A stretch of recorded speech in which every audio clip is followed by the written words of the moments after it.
Welcome back, everybody. Welcome back to this week's second episode of the Mind Dump podcast, where I talk about all my deepest, darkest, most intellectual, sad, happy, and passive thoughts. I change that every time, but that's what we're talking about, guys. This Must Be My Dream. Sort of a reference to the 1975 song, This Must Be My Dream. A song about a love situation, I guess, a romantic relationship, a fling. You like a girl, she's just orbiting, I guess, or keeping you in orbit, will never fall in love if you don't allow me to love you, is pretty much what the song is saying. But I was listening to a Coldplay song, and I was thinking, I was listening to A Head Full of Dreams, and I was thinking, we're all living in our dreams. One way or another, we're all living in our dreams. Or maybe not we're all. Maybe it's just me. Maybe I'm living out my dream. But maybe it looks different than I thought it would look. For example, when I was a little boy, when I was in middle school, I was obsessed with the band Coldplay. I loved it. And since then, they've put out, I think, at least 3 more albums. I know for sure they put out Head Full of Dreams. They put out Everyday Life. They put out the one with My Universe on it, Music of the Spheres. And they just put out their newest album, Moon Music. So that's at least 4 albums they've put out since I was in middle school. And I used to always have this dream. I want to go to a Coldplay concert one day.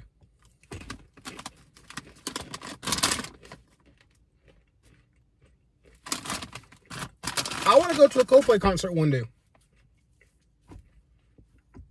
I never knew I was going to go to a Coldplay concert.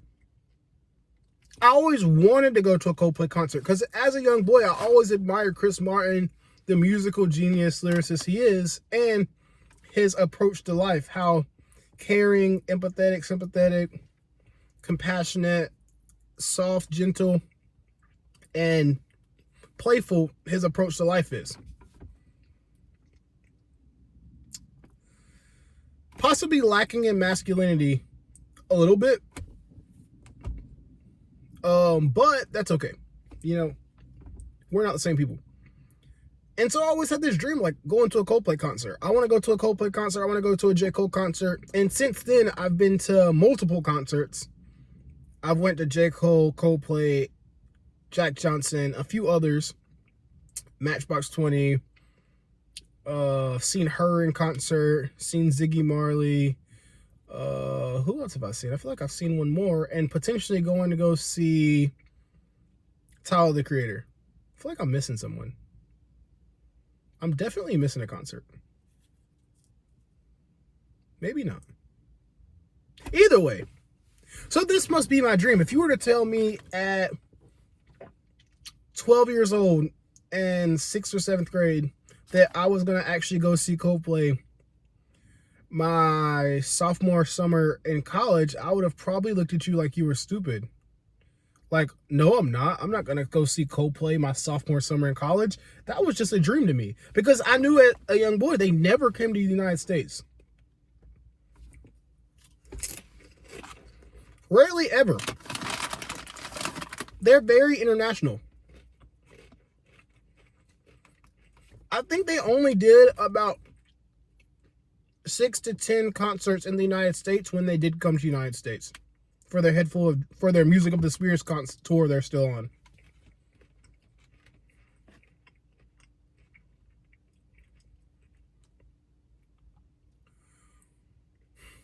But maybe we're all in this weird space of like, you're essentially living out your dream. It might look different for everyone.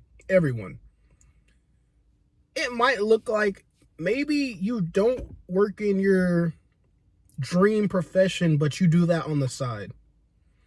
Or maybe you didn't become a professional athlete, but now you train athletes.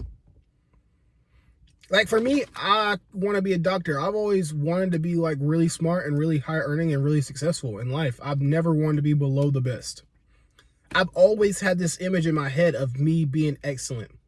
And that doesn't mean being the smartest, being the most well-spoken, being the most well-dressed, or making the most money, just being the most well-rounded. The best option there is. There's Trayvon, and he's the best it comes.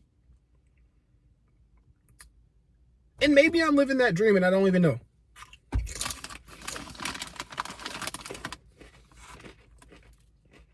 But maybe you are too.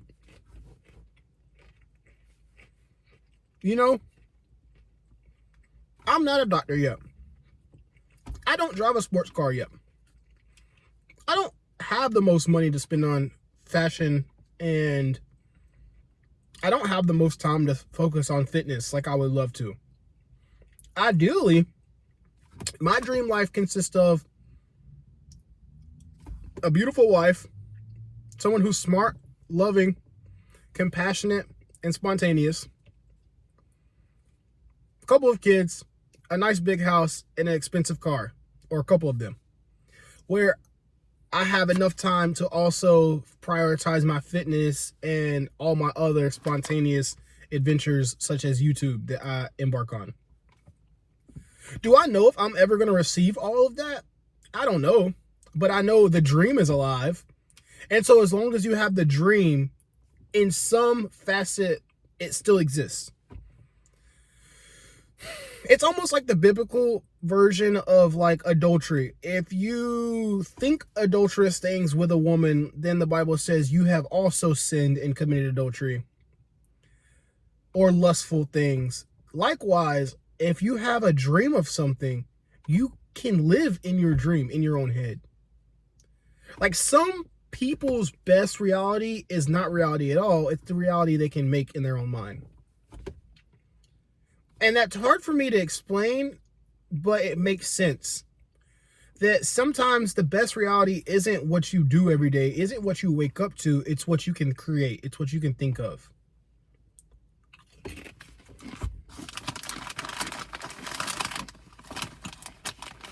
So this must be my dream, right?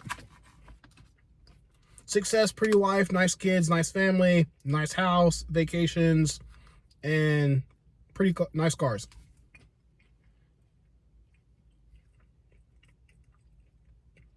You know, I've came a long way since middle school.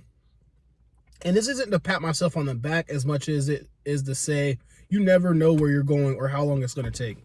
Because in middle school, if you would have told me you were going to college, I would have probably been like, I guess so. In middle school and elementary school, I didn't think I was really that smart. I didn't get the best grades. I kind of just got by, especially as a young boy. I did not get good grades at all. I was just labeled as a kid with ADHD, with attention and hyperactivity problems. I actually had school teachers tell me, one day your mouth is going to get you in trouble. You need to sit down. You need to stop talking so much. And it's funny that I make podcast videos now because the Bible also says your gift will make a way for you. And I guess maybe partially my gift is my ability to communicate and speak through words. Communicate through words. But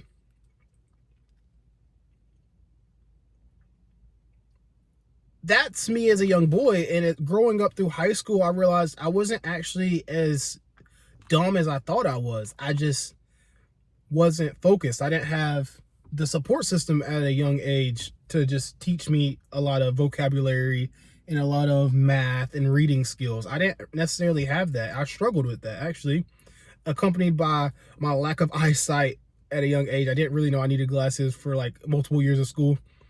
And the fact that I just had ADHD, that's like crippling at a young age. You don't want to focus on school. It's boring. And now I find pleasure in school because it's almost the way I'm going to even the playing field. It is actually education. I got into high school and realized I'm not actually as dumb as I think. I look at the people who are getting good grades, and it's not because they're smart. It's because they have time to study. They're not working 30 hours like I am in high school and playing sports. And if I had an extra 30 hours a week not in work, maybe I would study for this random Spanish test or this history exam. Or maybe I would have studied for the ACT if I wasn't working every single day instead of going to prom and going out to drink and going to have fun at house parties. Maybe so. But now that I'm in college, I still work.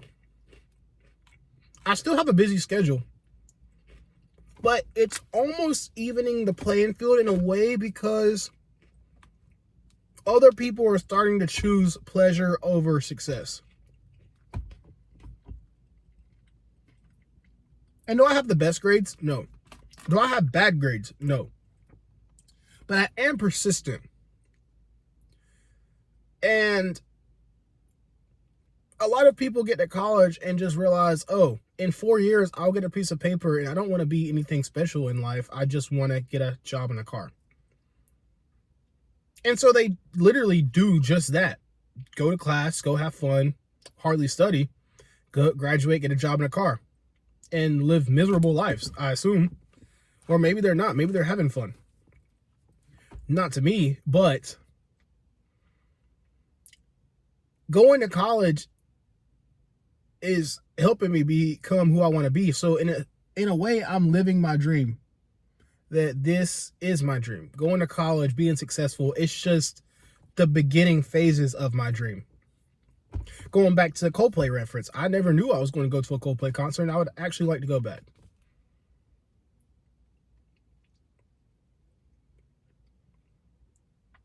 I want to emphasize the importance of living in your dreams.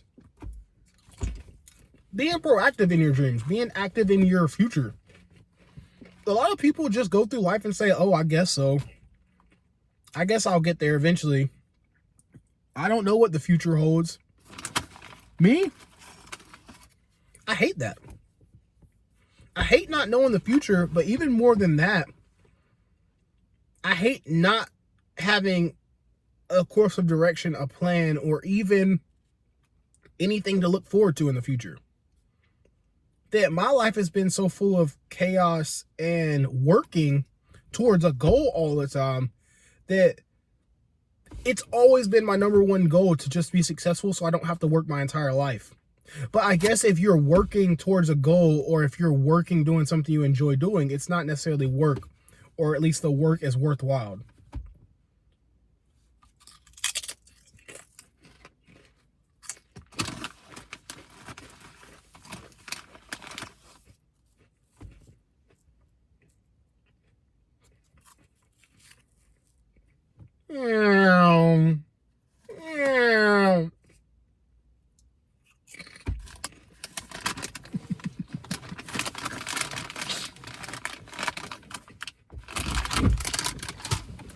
So this must be our dream, right?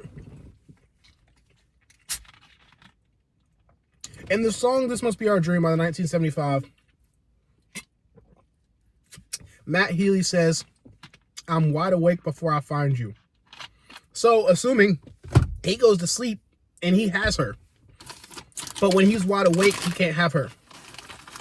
And the best love stories are when the protagonist, the main character, wants something, but he can only have her in his thoughts or from a distance. That he secretly admires her, he loves her, she won't let him have her, or she's with another guy.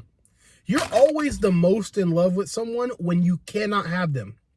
When you can only fantasize about them, or you can only admire them from afar. And this isn't to be creepy, but we all know, as soon as you get what you wanted, you realize, oh, you're just like me. You're human. You have flaws. You're not as perfect. It's always when someone's with someone else, or someone is leading you on, or someone is not necessarily giving themselves to you, that you're the most in love.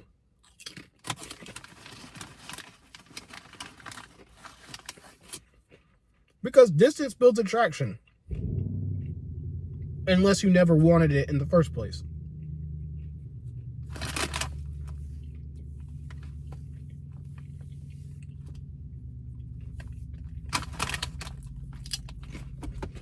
So living your dreams, really. Don't be scared to have thoughts of the future. Have visions that other people can't see. I never knew you were going to be that. You know, I was listening to Jordan Peterson's wife, and this is what you want in a woman, essentially, as someone who sees your vision before you get there. Or even if she doesn't see your vision, someone who wants to stay with you to see your vision come to, for you to reach your full potential. And she was talking to someone in a podcast, Jordan Peterson's wife, and she said, he was saying that all throughout college, he was at a different college, she was back home or something like that, and she was dating other people. Maybe even she just recently started dating someone, and he just graduated. Mind you, Jordan Peterson graduated like 6 years. He already had, I think, a doctorate degree in like 6 years of college or something like that. He like did college really fast. He's super wicked smart. Not off the chart smart. He's just very intellectual. As a deep thinker, such as myself.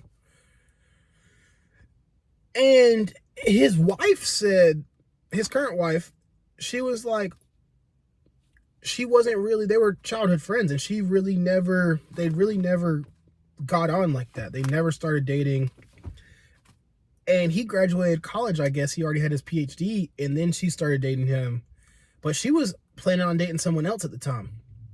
And then she said, you know what?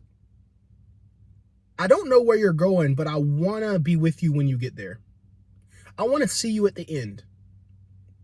And that's essentially love, is I don't know where we're going. It's blind. Love is blind. I love that show. Love is blind. But love is blind. You don't know where you're going. But maybe I can be with you when you get there. That I can help you get there. That's what you want to find in a partner. Is that no matter where you go, I want to see you at the end. And if I'm not with you, I can't see you there. Because life will separate us eventually.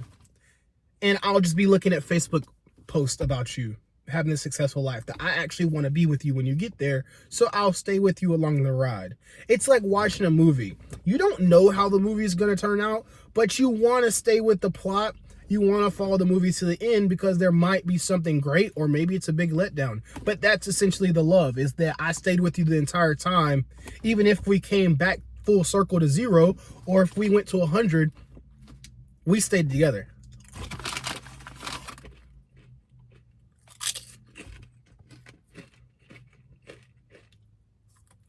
I feel like you could really hurt someone with these. Ah!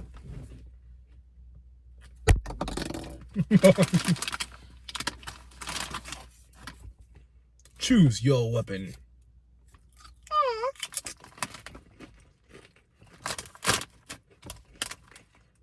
All right, guys. This must be my dream. Love is blind. Be intentional about your future. Don't be scared to follow your dreams and actually set yourself up for success. Find comfort in doing the things that maybe you are unfamiliar with. And chase your dreams. Like, actually try to fulfill your dreams that you have, even if you think they're stupid. Like, oh, no one else cares. I'm the only person who likes this band. In middle school, I was the only person who liked Coldplay. I thought I was the only one. Do you know the band Coldplay? Do you know the band Coldplay? Oh, that's my favorite band, Coldplay. Everyone else is saying, I like Jason Aldean. I like Toby Keith. I like Blake Shelton. I like Zach Brown. I like Coldplay. If that lets you know where I come from. All right, guys, I love y'all. Subscribe. Watch. Leave a thumbs up. Tap the bell so you get notified when I post. And share with a friend.